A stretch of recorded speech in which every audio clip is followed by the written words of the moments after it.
Welcome back to another episode of The Quest for Self. I'm your host, Allie. Have you ever thought about how easy it was to make friends as a kid?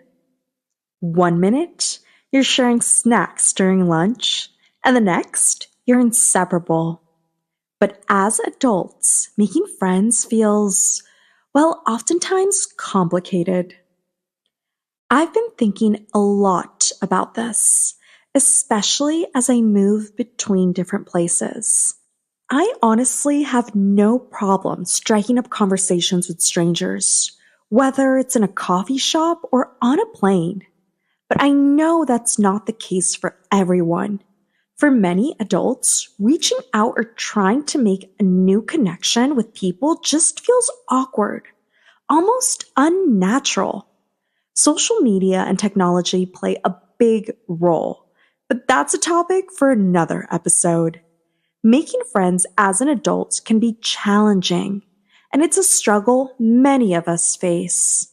Today, I want to talk about the art of making friends as an adult, why it's so much harder than when we were kids, and more importantly, how we can build meaningful connections despite the challenges. So, why is it harder to make friends as an adult? Well, there are a few key reasons why forming friendships as an adult is more difficult. One, we have less time and more responsibilities. We're busy. Between work, family, and personal responsibilities, friendships often take a back seat. As kids, making friends felt effortless. We went to school, did our homework, and spent the rest of our time playing or socializing. Now, we have jobs, family obligations, and adult responsibilities that take up most of our social time. By the end of the day, many of us are exhausted and don't prioritize keeping up with friendships, let alone making new connections. Secondly, we have fewer built-in social structures. We don't have the built-in social structures we had as kids. No recess, no college dorms, no after-school programs. School naturally forced us to interact. Group projects, team sports, and even just sitting next to someone in class created friendships. As adults, we don't have those same built-in opportunities. While work can provide social interactions, many people work remotely or in environments where socializing isn't the norm. Third, there's fear. Fear and social anxiety.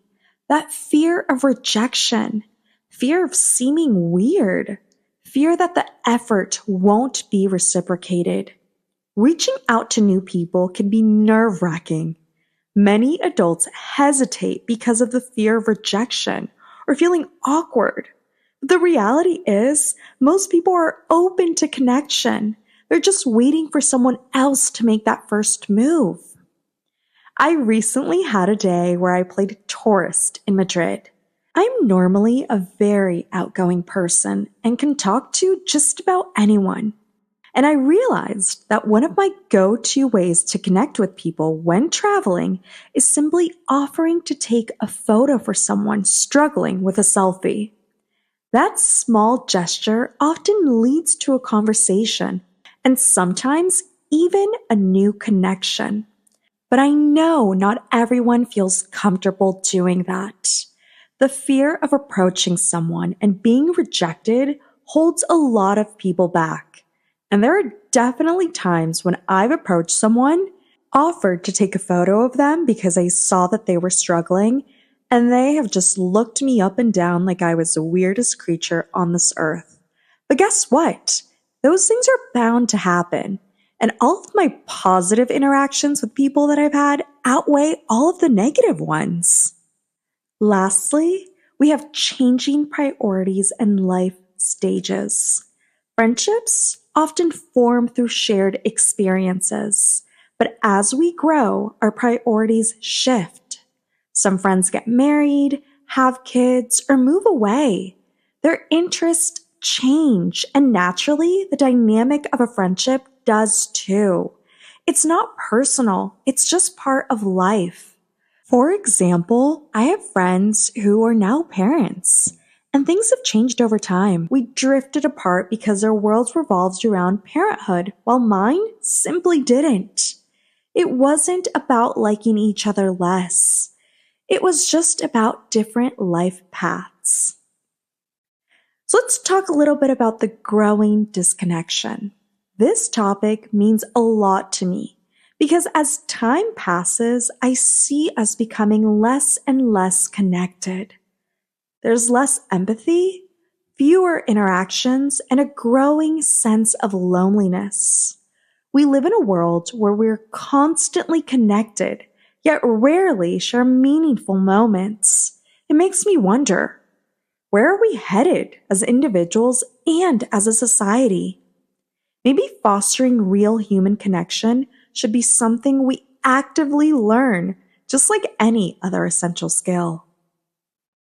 So, how do we make friends as adults? Even though making friends as an adult is harder, it's absolutely possible. And here are some strategies that have worked for me and I hope really work for you. Number 1, be open to connection. Friendships don't just happen, they're built. Be open to meeting new people, even in everyday situations. Smile, start a conversation, and don't be afraid to put yourself out there. It might take some effort, but it's worth it. Moving to Madrid and initially not having a close friend group taught me the importance of being open to conversations if I want to connect with others and expand my social circle. They may not be lifelong friends, but they have become people I can turn to, whether I'm feeling up or down. Number 2, leverage your existing networks. Is there someone at work or in your extended social circle you'd like to get to know better? Ask them to grab coffee or lunch. Sometimes great friendships are right in front of us, but we just haven't taken the next step to deepen them. Number 3, join communities and groups. One of the best ways to meet people is by joining communities based on shared interests. Whether it's a book club, a sports league, a running club, or a co-working space, surrounding yourself with like-minded people increases your chances of forming connections. For example, because I work remotely, I make an effort to attend co-working meetups with other remote professionals. It gives me a sense of community and connects me with people who share my lifestyle, some of whom have become real friends. Number 4, take initiative. Sometimes we wait for others to make that first move. But what if they're waiting for you too? Be the one to suggest hanging out. Ask someone to grab a coffee. Go to an event or take a walk. If you don't take the initiative, you might miss out on a great friendship. I recently reconnected with an old childhood friend, and she said something that really stuck with me.